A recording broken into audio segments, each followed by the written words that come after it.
Hello बच्चों, मैं आपका आरडी सर लेकर आया हूँ आर्म्स एकेडमी डिजिटल चैनल पे नीट 1 ईयर रिवीजन प्रोग्राम, जहाँ पे हम लोग बहुत इंपॉर्टेंट यूनिट स्टार्ट कर रहे हैं। We are going to start with the plant physiology unit number 4 from the 11th। देखो, इसमें 3 इंपॉर्टेंट चैप्टर है। One is photosynthesis in higher plants, another one is the respiration in plants and plant growth and development. Like almost 9 से 10 question का unit है ये। Plus minus थोड़ा बहुत चलता है, पर 9 से 10 क्वेश्चन का यूनिट है। बहुत ही इंपॉर्टेंट यूनिट है, आप पकड़ लो। इसमें से आज हम पहले ये यूनिट के इंट्रोडक्शन में जो दिया है वो देखेंगे, और like we will begin with the chapter photosynthesis in higher plants. देखो, लाइक सब लोगों ने खाना खाया होगा, बराबर है। खाना खाकर बैठे हो, आपने सोचा ये खाना आया कहाँ से। अब आप 11th में आ चुके हो, तो आप लोगों को मालूम है this food that has like we have received it is from the plants. तो ये प्लांट में जो सारी फिजियोलॉजिकल प्रोसेसेस होती है, ये खाना बनाने की भी प्रोसेस है, जिसको हम इस चैप्टर में पढ़ने वाले फोटोसिंथेसिस हायर प्लांट, बराबर है। तो ये सब कुछ हम पढ़ने वाले। इसके इंट्रोडक्शन में, यूनिट के इंट्रोडक्शन में क्या क्या दिया है देखो। The two perspectives essentially rested on the two levels of organization of life forms and phenomena.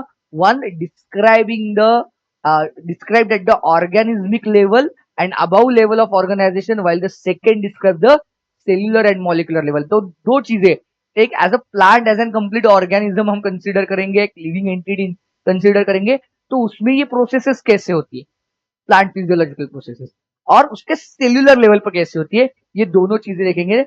The first resulted in the ecology and the related discipline, the second resulted in the physiology as well as the biochemistry. बहुत important part है अपने like biology का, like physiology and biochemistry. हम इस पे बहुत ज्यादा बात करते रहते हैं। हाँ, चलो नेक्स्ट स्लाइड पे देखो। एक जो हम लोग देखते आ रहे हैं, हर एक यूनिट के स्टार्ट में मैंने आपको ये समझाया है कि यूनिट के बिगिनिंग में एक साइंटिस्ट के बारे में लाइक हमें इंफॉर्मेशन दी। देखो, उनका एजुकेशन वगैरह ठीक है, उस पर क्वेश्चन आने की पॉसिबिलिटी कम है, पर उनका जो सिग्निफिकेंट काम होता है ना, उस पर क्वेश्चन आता है। देखो, यहाँ पे हमें इंफॉर्मेशन दी गई है मेल्विन केल्विन, उनके बारे में दिया गया है। Like he was born in the Minnesota in like April 1911, हाँ, and he received a PhD in chemistry। इनमें ना सबसे इम्पोर्टेंट बात ही, वर्ल्ड वॉर 2 कंप्लीट हुआ, तो जहाँ पे हिरोशिमा नागासाकी पे अमेरिका ने एटम बॉम्ब गिराया। आप बोलोगे सर आप फिजियोलॉजी सिखाने वाले थे, ये बीच में कहाँ घुस गए, पर इसका रिलेशन है। इन्होंने उस रेडियो एक्टिविटी को अच्छे कामों के लिए यूज करना शुरू कर दिया। देखो, उसके पहले जो रेडियो एक्टिविटी बनी है, मतलब जो रिसर्च था, like basically it was related with the formation of atom bomb और डिस्ट्रक्शन, विनिंग ऑफ वॉर। पर इन्होंने देखा कि ये रेडियो एक्टिविटी को हम कंस्ट्रक्टिवली भी यूज कर सकते हैं। एंड लाइक देखो, like after seeing the effects of radio activity, Kelvin and coworkers put the radio activity for the beneficial use, जहां पे हम काम के लिए, अच्छे कामों के लिए यूज कर सकते हैं। इन्होंने सबसे पहले क्या किया था देखो, he studied the reaction in green plants forming sugar and other substances from raw material like carbon dioxide, water and minerals by labeling the carbon dioxide with C14। this is radioactive carbon, radio isotope है ये। हाँ, ये radio isotope use किया था। Kelvin propose that plants change light energy to the chemical energy by transferring an electron in an organized array of pigment molecules and other substances। उन्होंने सबसे पहले बताया कि इनमें इलेक्ट्रॉन ट्रांसफर कैसे होती है, और ये लाइक जो लाइट एनर्जी है, फोटोन के टाइप एनर्जी है, उसको हम chemical energy that is food में कैसे कन्वर्ट करते हैं। The mapping of pathway of carbon assimilation in photosynthesis earned him the Nobel Prize in 1961। देखो, इनको नोबेल प्राइज मिला है इन 1961। इंपॉर्टेंट पार्ट है, जितना मैंने हाईलाइट किया उतना तो आपको पता होना ही चाहिए। आते जाते एक दो बार ये पढ़ते जाना, ज्यादा इंफॉर्मेशन मिलती रहेगी। Now let's begin with the actual part of the chapter. देखो, यहाँ पे ना कुछ इंपॉर्टेंट चीजें हम लोगों को बताई गई है। मैं जो आपके लिए ना थोड़ी सी हाईलाइट करवा कर रखता हूँ, ताकि आप लोग ना जब ये वीडियो देख रहे हो तो सब कुछ आपको पढ़ने की जरूरत नहीं। All animals including human beings depend on the plant for their food. देखो, ऐसा कोई एनिमल नहीं है, ऐसा कोई लिविंग ऑर्गेनिज्म नहीं जो प्लांट पे डिपेंडेंट नहीं फूड के लिए। डायरेक्टली इनडायरेक्टली तो है ही। आप बोलोगे सर नहीं, हम सिर्फ चिकन और मटन खाएंगे, हम सिर्फ नॉन वेजिटेरियन या कार्निवोर एनिमल से, वो तो कभी घास नहीं खाते। अरे पर वो जिनको खाते वो तो घास खाते हैं, वो तो प्लांट पे डिपेंडेंट है ना, तो लाइक डायरेक्टली और indirectly all animals depend on the plants. अब देखो the green plants make or rather synthesize green plants make or rather synthesize the food they need through the photosynthesis and therefore they are called as autotrophs। ये आपने बचपन में definition पढ़ी होगी, the organisms that can synthesize their food. Synthesize not only prepare. हाँ prepare बोला तो आप बोलेगे सर हम घर में मैगी बनाते तो हम लोग ऑटोट्रॉफ बन गए क्या? नहीं, सिंथेसाइज रॉ मटेरियल से कंप्लीट फूड सिंथेसिस, वो सब कुछ बनाने वाले को हम लोग ऑटोट्रॉफ्स बुलाते। तो all animals are heterotrophs, all animals are heterotrophs. देखो you already learned that autotrophic nutrition is found only in plants and other organisms that depend on the green plants are called as heterotrophs। अब देखो यहाँ पे बहुत important एक statement है, green plants carry out photosynthesis which is a physico chemical process.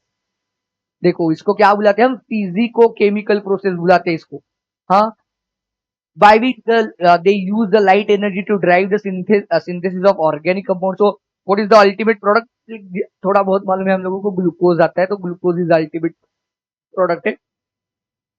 The use of energy from the sunlight by plants doing photosynthesis is the basis of life on earth. ये देखो अगर ये नहीं होता ना तो अर्थ पे लाइफ फ्लरिश हो ही नहीं पाती, क्योंकि फूड ही नहीं मिलता।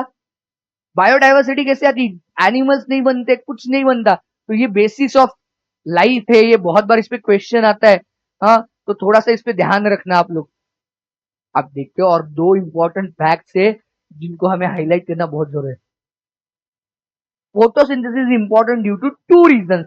First, it is the primary source of all food on the earth. देखो मैंने रेड कलर से लिया है, नीट में क्वेश्चंस आते हैं इसलिए इसको हाईलाइट किया अलग कलर से। और ये देखो इसको अलग कलर से करता हूं। It is also responsible for the release of oxygen into the atmosphere. आप लोगों को फोटोसिंथेसिस की रिएक्शन आती है क्या? बताओ मुझे जल्दी। Do you know the reaction of photosynthesis? नहीं मालूम तो चलो हम लोग देखते हैं क्विकली। रिएक्शन ऑफ फोटोसिंथेसिस हम लोग लिखते हैं।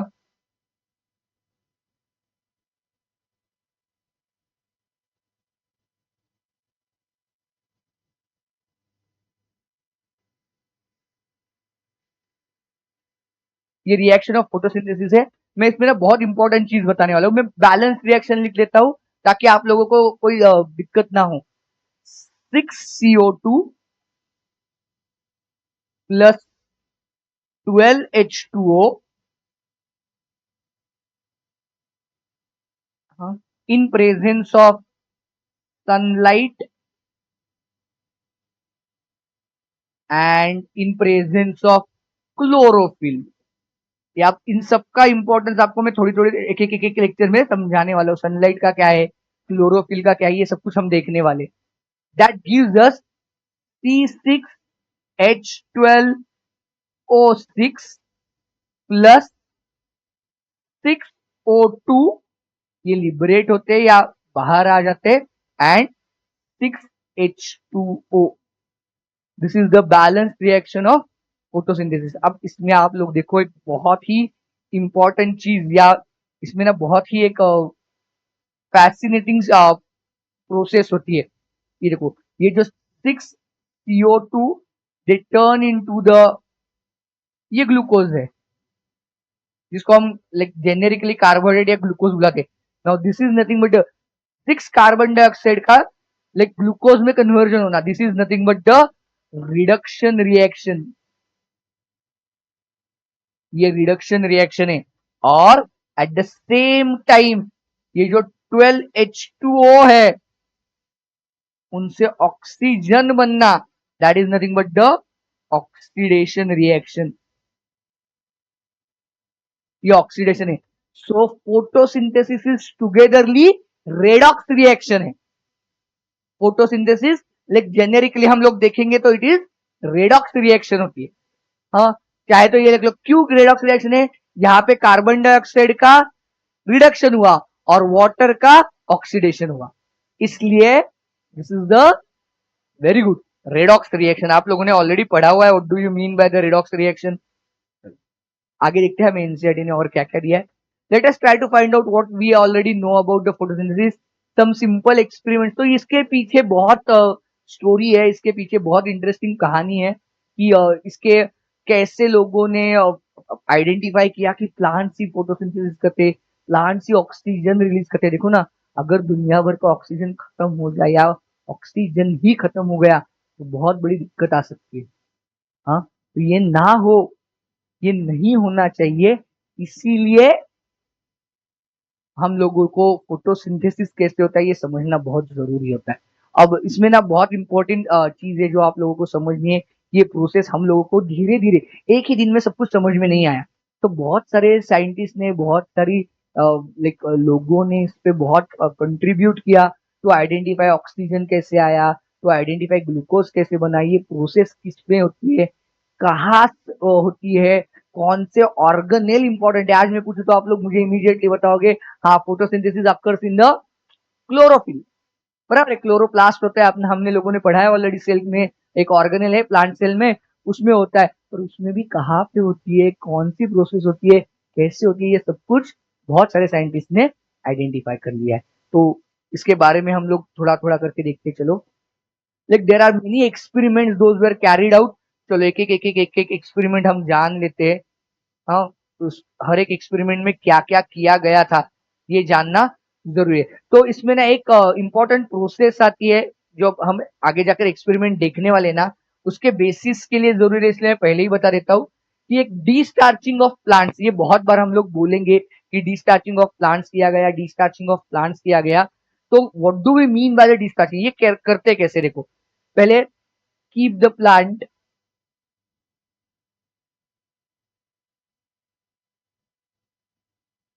इन डार्क. इन डार्क मतलब जहां पे सनलाइट या कोई लाइट नहीं होगी फॉर 2 to 3 days. 2-3 दिनों के लिए प्लांट को पहले आप लोग क्या कर सकते हो, डार्क में रखो, जहां पे कोई लाइट ना हो, कहीं से भी सनलाइट ना आए ना कोई लाइट आए. ये बहुत जरूरी है डिस्टार्चिंग के प्रोसेस में. अब इसकी वजह से क्या होगा, the starch which is already present in the plant that will be utilize. Starch will be consumed और यूटिलाइज.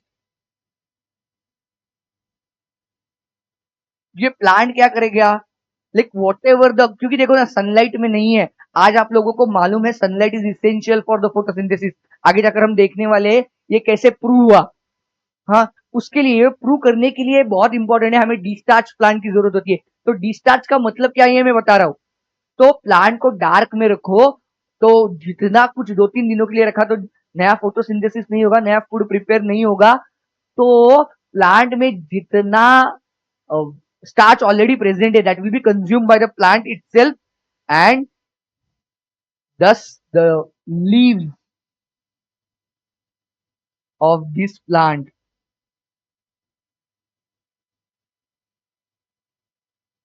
are डिस्टार्च. इसको क्या बुलाएंगे, ये डिस्टार्च हो गई है.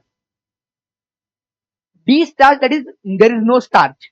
अब देखो ये प्लांट जब यूज करोगे और अगर अगर आपको अगर स्टार्च मिला तो आपको क्या बता सकते हो कि अभी इसने फोटोसिंथेसिस, पहले वाला कोई नहीं है, पहला वाला स्टार्च नहीं है, हम लोगों को गारंटेड पता चल जाएगा. हाँ, चलो नेक्स्ट एक्सपेरिमेंट देखते. चलो एक एक्सपेरिमेंट देखेंगे. सारे एक्सपेरिमेंट में लिखता नहीं बैठूंगा क्योंकि टाइम बहुत चला जाएगा. आपके लिए छोटा सा वीडियो बनाना जरूरी है, आप जल्दी रिवाइज कर सको. देखो ये पहला एक एक्सपेरिमेंट किया गया जहां पे chlorophyll is essential for the photosynthesis.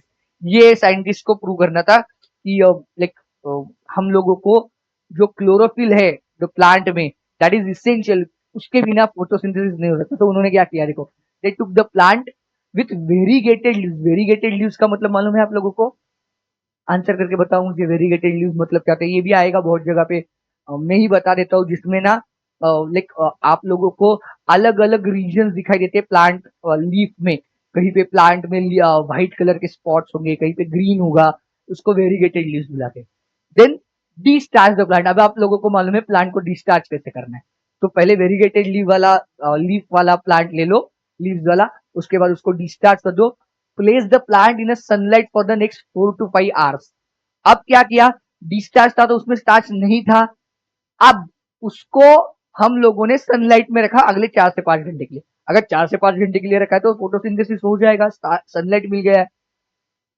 उसी प्लांट का pluck the out one leaf from this plant and now perform the iodine test. ये आई मतलब आयोडीन है। अब आयोडीन ही क्यों, बताओ भाई आयोडीन टेस्ट। हाँ, starch gives the blue colour with iodine, बराबर है। हाँ, आपने बायोमोलिक्यूल्स में पढ़ा हुआ है। यस करेक्ट है कि starch gives the blue colour with the iodine. तो देखो आयोडीन टेस्ट में हम लोग क्या करते हैं, देखो आयोडीन टेस्ट में keep the leaf in a hot water for 1 minute. इसमें ना हम लोगों को थोड़ा सा जो प्लांट सेल्स है उसमें से स्टार्च बाहर निकालने के लिए उनको आयोडीन टेस्ट के लिए हम लोग क्या करते हैं, एक लाइक बर्नर लेते हैं, उसके ऊपर एक वाटर बाहर रखते हैं, उसमें प्लांट को 1 मिनट के लिए रख दो, तो जो प्लांट सेल्स है दैट विल बी किल्ड। देखो ये इतना डिटेल एनसीईआरटी में नहीं है, मैं आपको लाइक डेलिबरेटली बता रहा हूं क्योंकि ऐसे अगर क्वेश्चंस आ जाए तो आप लोगों को समझ में आना चाहिए। तो प्लांट के लीफ को हम जिस लीफ पे हम टेस्ट करने वाले उसको 1 मिनट के लिए, पूरा दिन भर नहीं रखना है, 1 मिनट के लिए हॉट वाटर में रख लो जिससे plant cells will be killed. Now place the leaf in methylated spirit in water bath. अब देखो उसी वाटर बाथ में आप मिथाइलेटेड स्पिरिट, मिथेनॉल बेसिकली, आप बेसिकली मिथेनॉल ले लो, उसमें डायरेक्टली हम मिथेनॉल को हीट नहीं कर सकते, मिथेनॉल को डायरेक्टली हीट किया तो मिथेनॉल इज इनफ्लेमेबल, वही आग पकड़ लेगा। तो वाटर बाथ में मतलब बॉइलिंग वाटर बाथ में आपको मिथेनॉल एक बीकर में रखना है और उसमें उस लीफ को डालना है, 1 या 1.5 मिनट के लिए रखना है, पूरा टाइम बहुत टाइम के लिए नहीं, विच रिमूव्स द क्लोरोफिल, जिसकी वजह से क्लोरोफिल चला जाता है। हाँ, now place the leaf in a hot water. अब ये वापस लीफ को निकाल के हॉट वाटर में रख दो और उसके बाद उसमें आयोडीन डाल दो। उसपे होगा क्या, देखो अब इस पे जब आयोडीन डालोगे तो आप लोगों को क्या दिखाई देगा, जहां पे स्टार्च बना था या जहां पे व्हाइट स्पॉट्स नहीं थे वहीं पे आप लोगों को ब्लू कलर मिलेगा, अदरवाइज बाकी किसी जगह पे आपको ब्लू कलर नहीं मिलेगा। That this will give you an idea कि chlorophyll is required for the photosynthesis. ये पहला एक्सपेरिमेंट है। दूसरा एक्सपेरिमेंट देखो क्या है,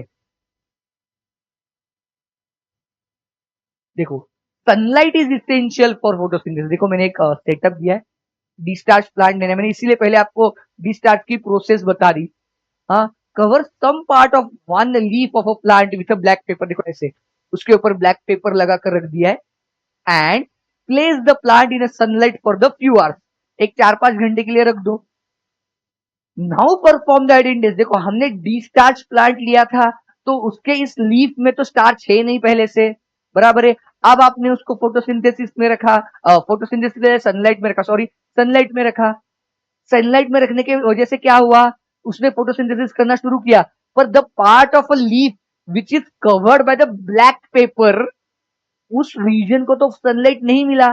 तो अगर उसको सनलाइट नहीं मिला तो उसका मतलब क्या है, देखो हमें एंड में क्या मिला, ऊपर का और नीचे का पार्ट लीफ का ब्लू हुआ, मतलब वहां पे आयोडीन टेस्ट आपको पॉजिटिव आई, मतलब स्टार्च प्रेजेंट है। पर जहां पे आपको ब्लैक पेपर आपने लगा कर रखा था, जिस एरिया में ब्लैक पेपर लगा के रखा था वो कलरलेस रहा, इसका मतलब वहां पे स्टार्च प्रेजेंट नहीं है।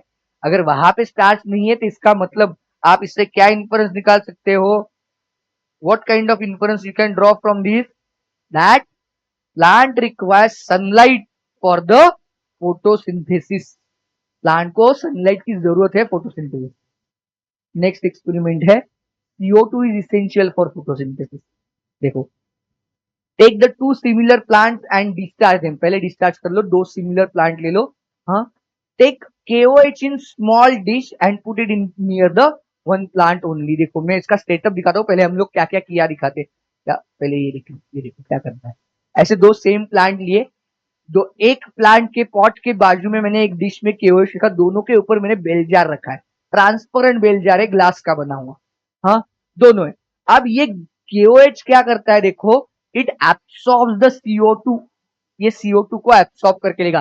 तो बेल जार के अंदर जितना CO2 है that will B absorb by the KOH itself, वो अकेला पूरा एब्सॉर्ब कर लेगा। इसमें नहीं है तो इसमें KOH पूरा होगा। Now put this plants into the sunlight, sunlight में रख लो घंटे, 2 घंटे, 3 घंटे के लिए। अब दोनों के एक एक लीफ निकाल लो और दोनों की स्टार्च टेस्ट कर लो। इस प्लांट की, जिसको मैंने ए बोला हुआ है हम लोगों ने, इस ए प्लांट की देखो, जब आयोडीन टेस्ट होगी तो यहाँ पे ब्राउनिश या कलरलेस पार्ट आएगा और इसका ब्लू बन जाएगा। इसका कलर कैसे रहेगा? ब्लू। ये blue colour that means positive iodine test, that is starch is present, starch is present, starch present है यहाँ पे। तो इसका इंफरेंस क्या हुआ? अगर आप लोग प्लांट को कार्बन डाइऑक्साइड प्रोवाइड नहीं करते हो तो plant can not perform the photosynthesis. उसने फोटोसिंथेसिस नहीं किया, इसलिए इसके लीफ में देखो ये ब्राउनिश कलर दिखने लगा। हाँ, प्लांट का या ग्रीनिश ब्राउन ऐसे हुआ, आयोडीन का ही कलर आया। इसको ब्लू कलर डेवलप नहीं हुआ और इसमें डेवलप हुआ बिकॉज CO2 वॉज प्रेजेंट। हमने ये CO2 कैसे रिमूव कर लिया? By adding the KOH, potassium hydroxide डाल के वहां पे। हाँ, इसके बाद नेक्स्ट एक्सपेरिमेंट देखते हैं जिसको हम बुलाते हैं मोल्स हाफ लीफ एक्सपेरिमेंट। ये भी आप लोगों को बेसिकली यही प्रूव करने के लिए देते हैं हम लोग कि CO2 is required for the photosynthesis. ये इसने एक ही लीफ पे, एक ही प्लांट पे किया हुआ है, इसलिए ज्यादा कन्वीनियंट है और मोर कन्विंसिंग भी है। टेक अ डिस्चार्ज प्लांट, वापस हमने डिस्चार्ज प्लांट लिया। Insert half of the leaf of the plant in a vessel having KOH solution. ये देखो, इसकी अरेंजमेंट ऐसे करवा ली हम लोगों ने। इसमें नीचे KOH सॉल्यूशन डाला, आधा लीफ हमने बॉटल के अंदर डाला हुआ है और आधे को बाहर रखा हुआ है। Place the plant in sunlight for 5 to 6 hours। Now plug this plant leaf, वो प्लांट निकाल लो और उसकी स्टार्च टेस्ट करवा लो। The part of a leaf which was inside the bottle, in bottle के अंदर था, उसमें नो स्टार्च, क्योंकि वहां का CO2 एब्सॉर्ब हो गया KOH की वजह से। और the part of a leaf which was outside, उसको तो एटमोस्फियर से CO2 मिल रहा था, इसको तो बाहर है ना, इसके ऊपर हमने कुछ नहीं रखा है, इसको तो मिलता रहा। So that showed the presence of starch or the blue coloration. That means that region has performed the photosynthesis. तो ये more convincing था। इसको मोल हाफ लीफ एक्सपेरिमेंट करके भी हम बुलाते हैं। मोल नाम के साइंटिस्ट ने ये करवा कर दिया था। हाँ? ये देखो, आपको ना NCERT में ये कुछ इंपॉर्टेंट एक्सपेरिमेंट दिए, मैंने इसकी लिस्ट बना कर दी है। इतने बड़े बड़े पैराग्राफ पढ़ने से अच्छा है कि आपको एक ही आई साइट में आपकी शॉर्ट नोट चाहिए। इस पे क्वेश्चंस है, ये match the pair type of questions आते हैं। 3-4 इंपॉर्टेंट साइंटिस्ट है हमारे लिए, इनका आप लोगों को उनका कंट्रीब्यूशन क्या है ये पता होना बहुत ज्यादा जरूरी है। Some of the scientist were much prior, हाँ बहुत पहले वाले साइंटिस्ट है। इसको NCERT में टाइटल ही है अर्ली एक्सपेरिमेंट्स करके। हाँ, ये मोल वगैरह के से बहुत पहले वाले साइंटिस्ट है, पर इनका कंट्रीब्यूशन से रिलेटेड क्वेश्चंस आप लोगों को फाइनल एग्जाम में भी बहुत बार पूछे जाते हैं, इसलिए मैंने इसकी शॉर्ट नोट बनाकर दी है। आप इसको ऐसे ही बाजू में रख लो, आपका बहुत ज्यादा काम इजी हो जाएगा। पहला है जोसेफ प्रिस्ली। प्रिस्ले नाम के साइंटिस्ट था। उन्होंने क्या ऑब्जर्व किया, animals die due to suffocation as burning of candle and breathing of animals damage there. ये आप NCERT में भी दिया हुआ है, डायग्राम में दिया है कि एक बेल जार के अंदर एक छोटा सा रैट माइस रखा हुआ है और वहां पे कैंडल बर्न करके दी है। बर्निंग ऑफ कैंडल की वजह से थोड़ी देर बाद वो मर जाता है एनिमल। हाँ, बट उन्होंने उस पर और एक एक्सपेरिमेंट किया। उसी बेल जार के अंदर एक छोटा सा प्लांट रखा और कैंडल भी रखी और माइस भी रख दिया, मतलब 2 अलग अलग सेटअप में। और उन्होंने देखा now the mice does not die, तो plant restores to air whatever burning candle और ब्रीदिंग एनिमल रिमूव्स। उनको क्या था वो पता नहीं था उस वक्त तक, पर उनको पता चला एयर में ऐसा कुछ है जो एनिमल के ब्रीदिंग की वजह से चला जाता है, जिसकी वजह से वो it can not know longer survive. और ये प्लांट के कैंडल के बर्निंग की वजह से भी चला जाता है। बाद में हम लोगों को पता चला वो क्या होता है। तो अगर आपने उसी सेटअप में आपने एक पौधा रखा है, एक प्लांट रखा है, तो that will get replenish. Plant restores to air whatever burning candle और ब्रीदिंग एनिमल्स रिमूव। हाँ, उसके बाद देखो, यान इंडियन हाउस, आप क्या बुलाते हो? इंडियन हाउस नहीं है वो, इंडियन हाउस है। हाँ, जान नहीं, और ये यान है, जे भी है, पर फिर भी वो यान इंडियन हाउस है। Light is essential for the plant process that purifies the fouled air. ये जो प्रिस्ले के एक्सपेरिमेंट में जो उन्होंने देखा ना, उसके लिए उन्होंने बताया कि लाइट इसेंशियल है। ये जो प्लांट को जिसको रिस्टोर करते हैं ना प्रिस्ले के एक्सपेरिमेंट में, उसको ना प्यूरिफिकेशन के प्रोसेस के लिए ना लाइट इसेंशियल है। आता क्या है उनको पता नहीं चला था तब तक। In the presence of light aquatic plants release some gas. देखो वहां पे बोला है, उन्होंने एक एक्सपेरिमेंट किया था। जो एक्वेटिक प्लांट्स होते हैं ना, वो लाइक प्लांट में वाटर के टब में, एक छोटे से टब में नीचे डाले, ऊपर से एक उसके आजू बाजू लाइक लाइट दी, और उन्होंने ऑब्जर्व किया। तो जहां पे प्लांट है ना, उसके आजू बाजू छोटे छोटे छोटे बबल्स उनको दिखाई दिए। तो उन्होंने बताया कि हाँ, in the presence of light, light देना जरूरी है, ये डार्क में नहीं हुआ। हाँ, aquatic plants release some gas. वो बबल्स आए मतलब गैस था।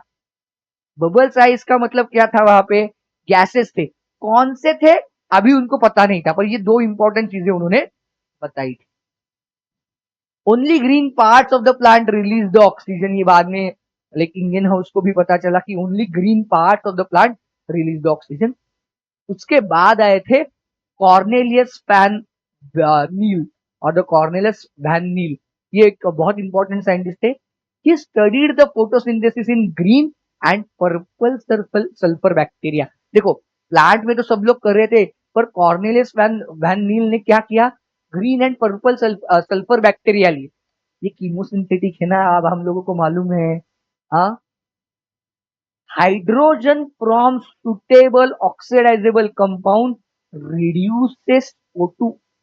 ये जो हमने जो रेडॉक्स रिएक्शन देखी ना, तो कॉर्नेलियस वैन नील के एक्सपेरिमेंट से हम लोगों को ये पता चला कि hydrogen from the suitable oxidizable compound that releases the O2 in bacteria H2S donate hydrogen for the CO2 reduction. ये कैसे पता चला? इनके वजह से ग्रीन सल्फर बैक्टीरिया में, लाइक जो बैक्टीरिया है ना, बैक्टीरिया में H2S जो है सल्फर बैक्टीरिया में, वहां से हाइड्रोजन आता है CO2 के रिडक्शन के लिए, जिससे ग्लूकोज बनेगा या फूड बनेगा। वही तो हमने रेडॉक्स रिएक्शन में देखा था।